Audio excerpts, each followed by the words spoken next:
Pessoal, bom dia. Vamos dar continuidade às nossas aulas. Então, hoje não terá nenhum capítulo de Black Mirror para a gente assistir, tá? Então, hoje nós temos capítulo 13. Nós passamos da metade da apostila, estamos na reta final, faltam acho que 11 capítulos, contando com esse. E vamos lá, vamos vencer essa apostila aí. Vamos pegar aqui então o nosso resumo do capítulo 13,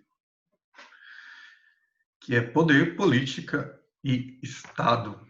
Como vocês já devem ter visto aí na apresentação, o nosso principal sociólogo desse capítulo é Max Weber, tá? A ideia do capítulo, a gente vai discutir o que é o Estado, tá? Então, há uma definição básica, por enquanto. O Estado é um mecanismo de controle social das sociedades humanas. Então, qual que é a ideia? O Estado foi uma forma encontrada pelas sociedades para que elas pudessem criar um tipo de gestão, de controle daquilo que eles estavam vivenciando, né? Então, esse estado esse vai ser esse mecanismo de controle social. Percebo que cada estado, diferente da sua forma, ele vai impor, ele vai ter regras, ele vai ter essa concepção de que ele é soberano, ele é a principal organização dessa sociedade e ele detém um poder. Depois a gente vai decidir o que é o poder. E o que pode acontecer? Esse poder pode ser aceito ou não, né? Você pode ter transformações, mudanças. Lembrando que o Estado é um conceito histórico, então ele vai mudar conforme a sociedade. Esse poder ele pode ser aceito por uma parte da sociedade, uma parte pode não aceitar, e isso pode causar conflitos entre população e Estado, tá? E o Weber ele vai caracterizar o Estado com uma concepção clássica, tá? Então, sempre que a gente for falar de Max Weber e a questão da função do Estado ou o que é o Estado para o Weber, a gente tem que pensar o seguinte: que o Estado, para Weber, ele detém o monopólio legítimo da força e da violência. Como que esse Estado se impõe? Como que esse Estado faz com que as pessoas sigam as regras, as leis e as determinações desse mecanismo de controle social? Ele vai criar instituições burocráticas, mas só ele pode usar a violência de forma legítima contra o cidadão. Você não pode utilizar-se de armas, utilizar-se de qualquer tipo de força contra o Estado, mas o Estado pode contra você, certo?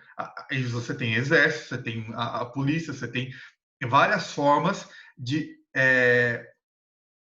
utilização dessa força.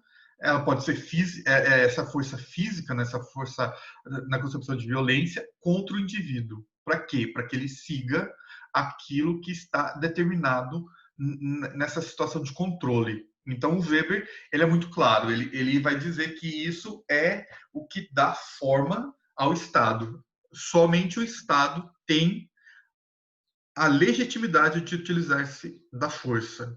Qualquer outro indivíduo, qualquer outra organização que utilize-se da força que não seja o Estado está de forma que incorreta, tá? De certa forma que ele não tem a legitimação para utilizar. E da onde vem esse Estado que o Weber analisa, tá? Então, nós temos que pensar o seguinte: o Estado ele vai surgir da concepção de que os povos, né, ou da concepção de autodeterminação dos povos. O que seria isso? O Estado seria uma autoridade que vai dar soberania a esses povos de se autogovernar, né? Então a gente vai ter a ideia do que de que cada povo vai ter o seu direito de formar a sua nação e se autoproclamar independentes e governantes daquela nação, né? Então, aí que surge a concepção do que de Estado-nação. Então, eu tenho uma nação, a ideia da formação desse povo enquanto um Estado independente, e o Estado aqui, a ideia do quê? De que eu vou ter uma gestão, vou ter um mecanismo de controle social. A gente tem a origem desse Estado de acordo com Norbert Elias, no final da Idade Média, né, naquele processo de final da Idade Média, do fim do feudalismo, com o Renascimento, a partir das grandes navegações, a partir da Reforma Protestante, tá? E isso vai fazer com que as monarquias nacionais comecem a fortalecer-se cada vez mais. Por quê?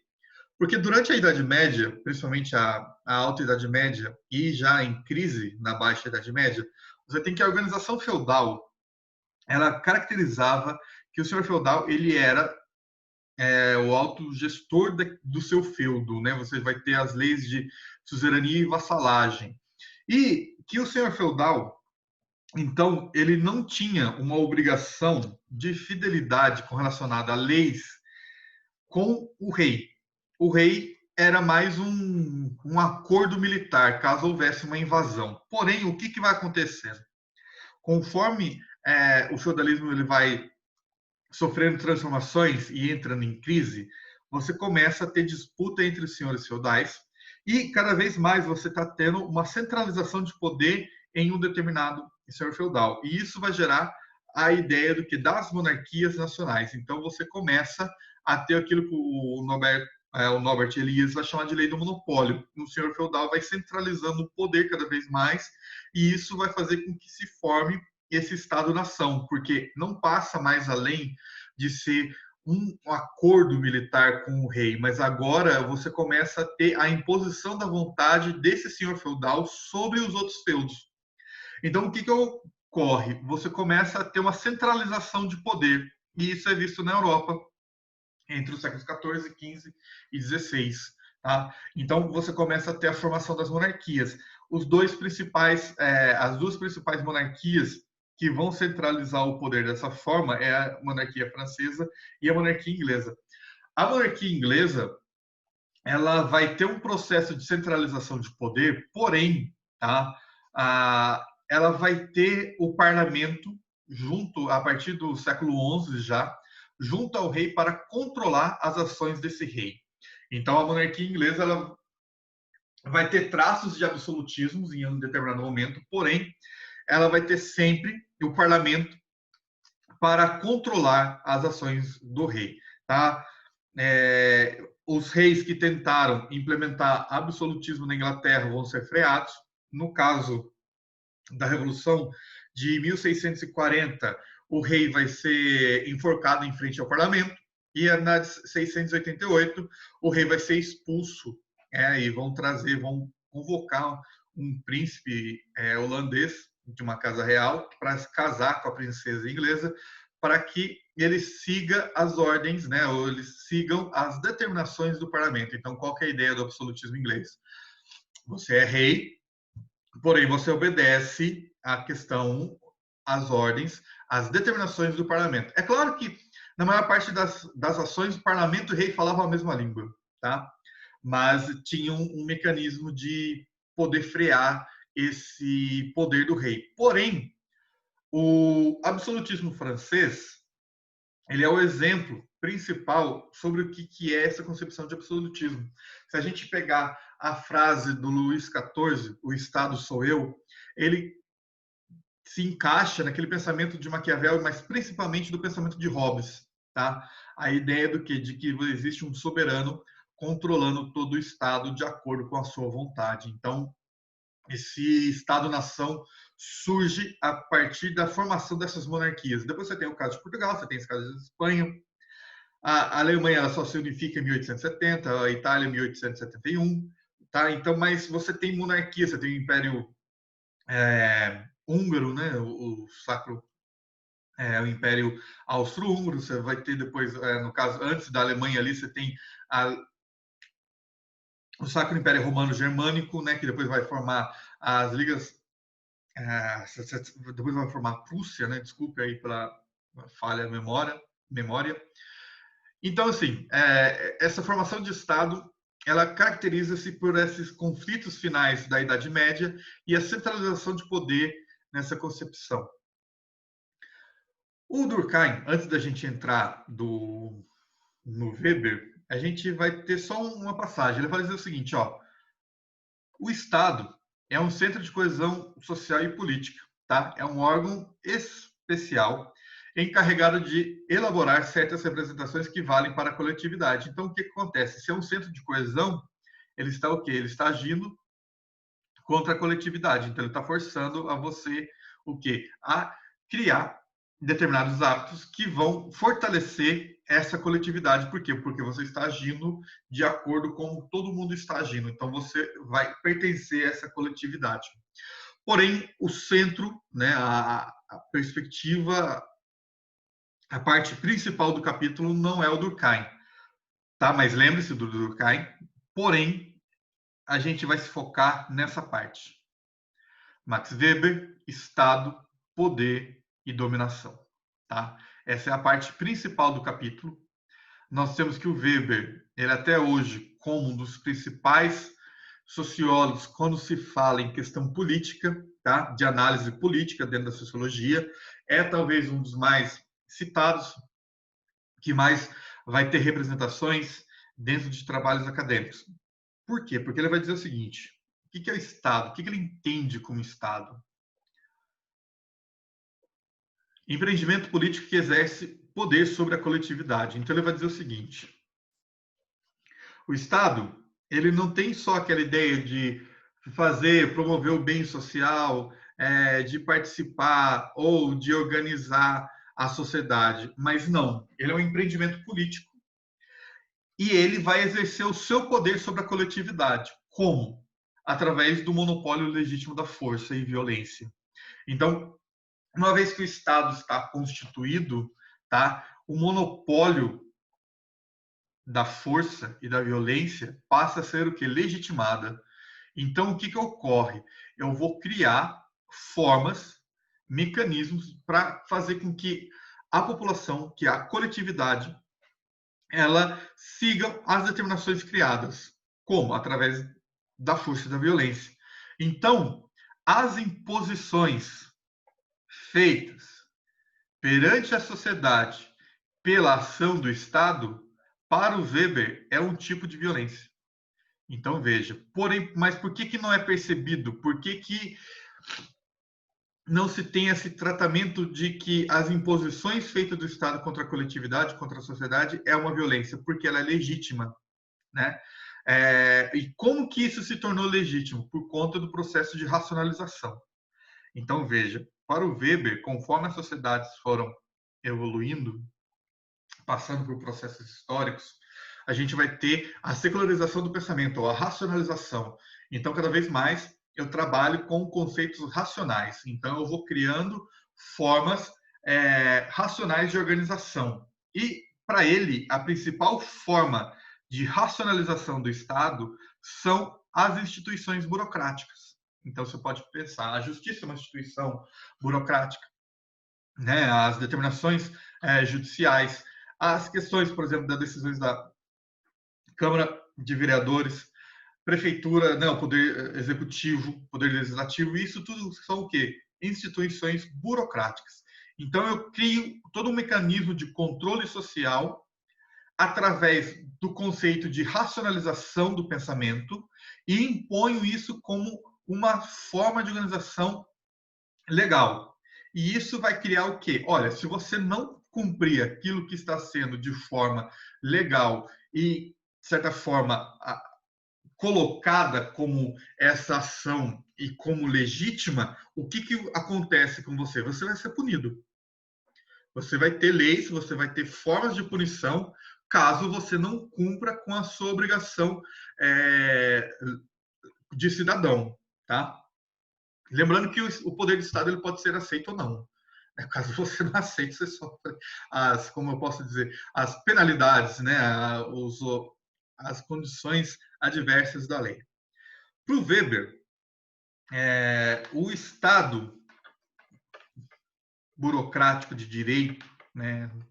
O Estado ocidental, que traz como principal forma de organização as instituições burocráticas, ele vai se diferenciar do Estado patrimonialista. O que significa isso aqui? Então vamos lá. Estado patrimonialista. Ele é pautado na concepção de intimidade entre o governante e seus, por exemplo, súditos ou cidadãos. Mas de que forma? Tá? No Estado patrimonialista é muito comum a troca de favores políticos. Tá? Então, por exemplo, você me ajuda a te ajudar. Vamos falar bem claro, se vocês já assistiram a Tropa de Elite, né? Aquela famosa ideia de que quando o cara, naquela cena que o cara foi pedir férias para o capitão lá e ele falou que ele tinha que ajudar, mas o que ele estava querendo? Estava querendo dinheiro para liberar o cara para as férias. Então, na verdade, o que é esse Estado patrimonialista? É um Estado que vive de favores, né? É um Estado onde a questão pessoal, ou a questão da intimidade, por exemplo, se eu conheço alguns de vocês e vocês vêm pedir um favor, mesmo que extrapole as regras e seja um crime contra as regras do Estado, eu vou fazer para você. É a famosa corrupção, né? Esse Estado patrimonialista, ele é um Estado em que as leis elas não são seguidas. No caso aqui, se a gente for pegar esse ponto, essa análise de Estado patrimonialista, se vocês lembrarem das primeiras aulas, é o que o Sérgio Buarque de Holanda diz em Raízes do Brasil, de que o Brasil é um Estado patrimonialista que não aceita a imposição da lei e que ele sempre vai criar um jeitinho para burlar, né? A ideia do que do jeitinho brasileiro nada mais é do que a corrupção, da ideia de você não ter que seguir com as ordens e com a questão burocrática. O que é o Estado ocidental ou o Estado racional? É um Estado criado através da burocracia impessoal.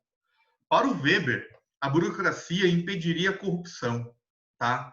A noção dele é o seguinte: a burocracia ela é um instrumento impessoal. Então, o fulano de X, fulano X, ele é amigo meu e eu sou governante. Pelo processo burocrático, ele vai ser tratado igual. Eu não vou poder passar por cima da lei.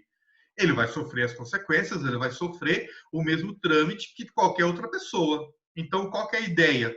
O Estado racional, né, o Estado civil de direito, o Estado burocrático de direito civil, como vocês quiserem chamar, o que é o Estado ocidental, ele está pautado na ideia de burocracia impessoal, que para o Weber era a forma de que esse Estado eliminaria esse processo de intimidade patrimonialista.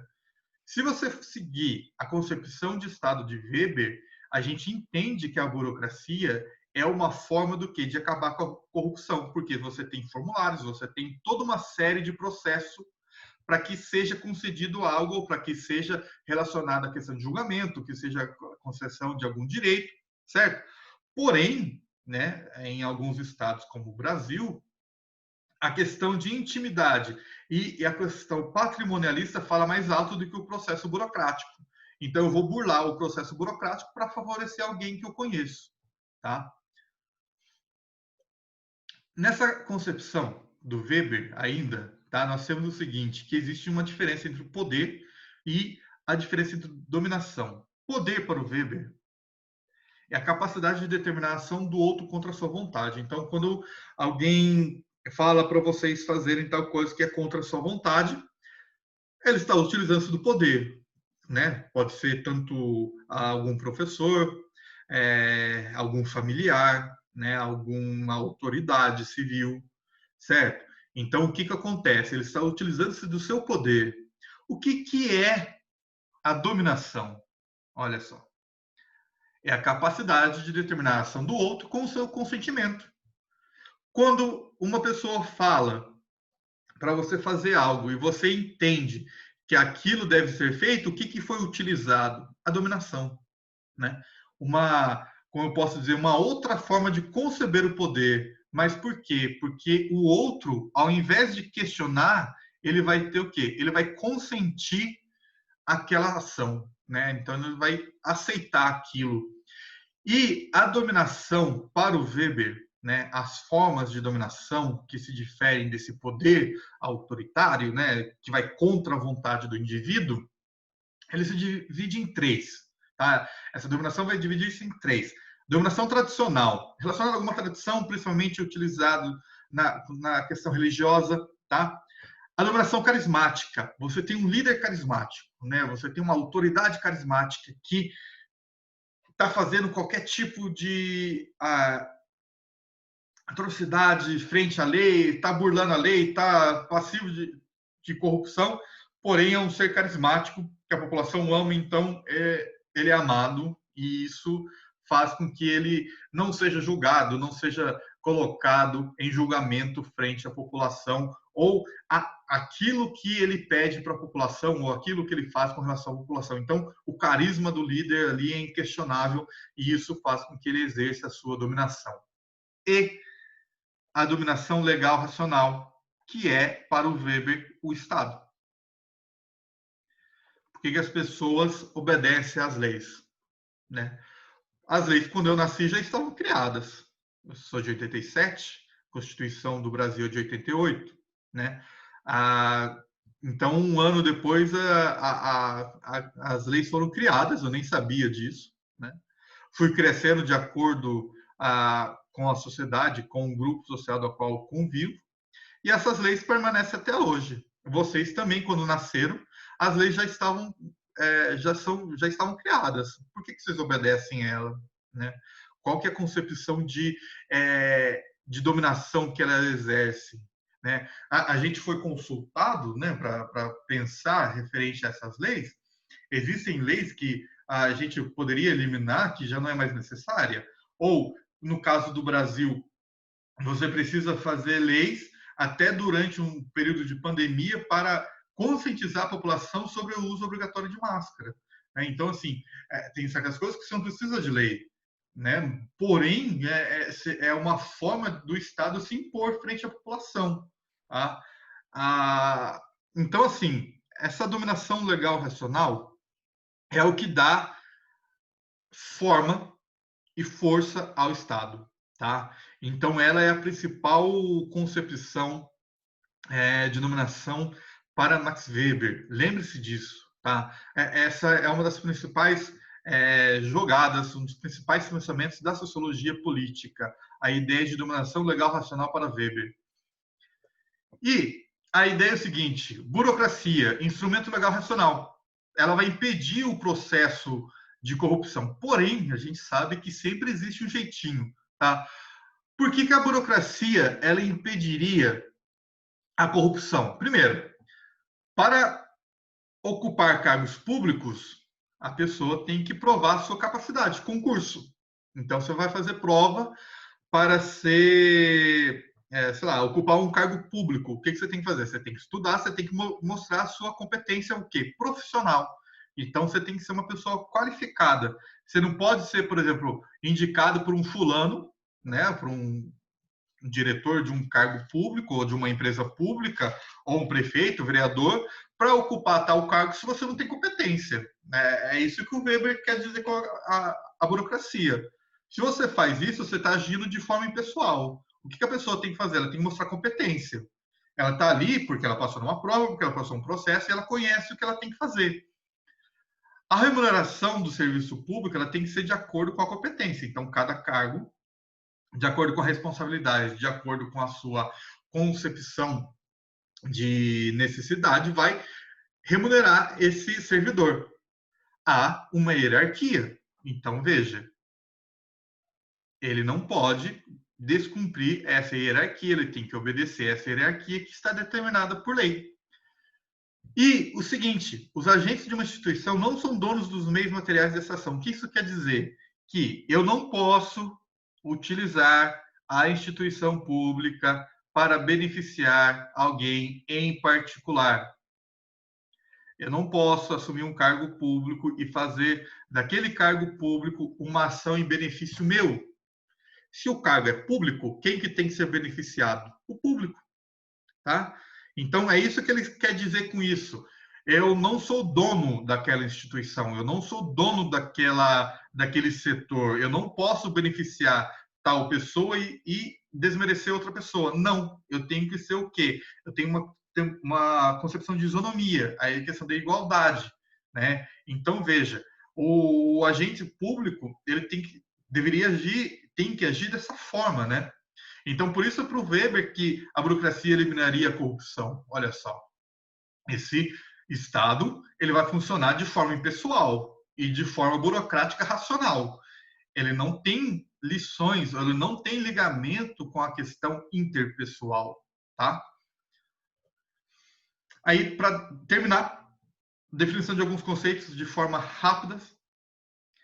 Povo, agrupamento humano com cultura semelhante. Então, o povo, um conjunto de pessoas que compartilham a mesma cultura. Nação é quando esse povo é fixado em um determinado território e forma um Estado, que vai ser o quê? A nação politicamente organizada. Governo é a forma temporária que ocupa o poder temporário que controla esse Estado. Tá? Então, o governo é a forma, ele pode o quê? Ele pode se alternar. Quais as funções do Estado, então, para o Weber, de acordo com o pensamento dele? A soberania desse povo, a ordem e o bem-estar social. Lembrando que isso ele faz de acordo com as instituições democráticas e impondo que é a sua vontade frente à população.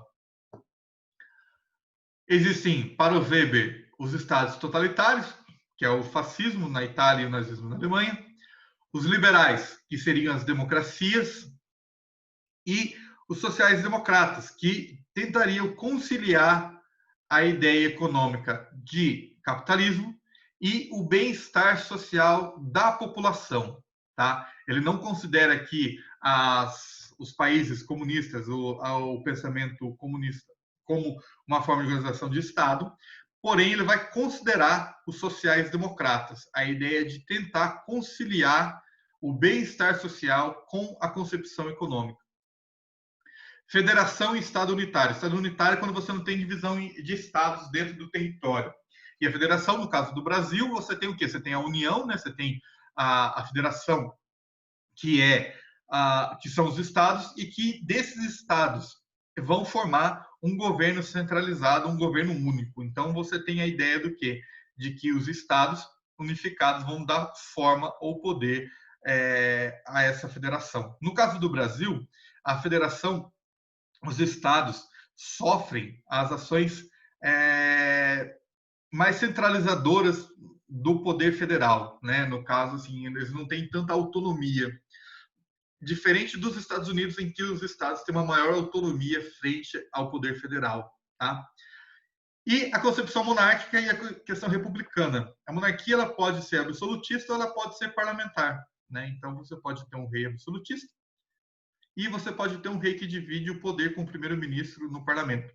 E a república também, eu posso ter o presidencialismo e eu posso ter o parlamentarismo, na ideia do que de existir o presidente e também o primeiro-ministro. Tá? O Brasil já teve os dois, a monarquia parlamentar, a república e a república parlamentar. Tá? Isso, a república parlamentar no Brasil foi de 61 a 63.